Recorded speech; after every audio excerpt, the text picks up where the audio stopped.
Put a finger down if you hit your head on a window edge. Put a finger down if you bit your cheek while chewing. Put a finger down painful things we've all been through as kids edition. If you put more than 5 fingers down, you definitely had a memorable childhood. But I promise you that only the most challenged kids will put a finger down on the last one. Put a finger down if you subscribed or liked the video. Put a finger down if you've ever had to pull out a loose tooth that just wouldn't budge.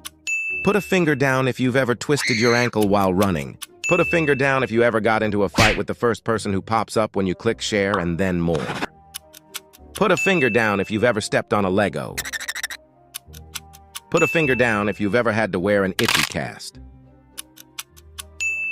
Put a finger down if you've ever gotten sunburned after a long day outside. Comment how many fingers you put down.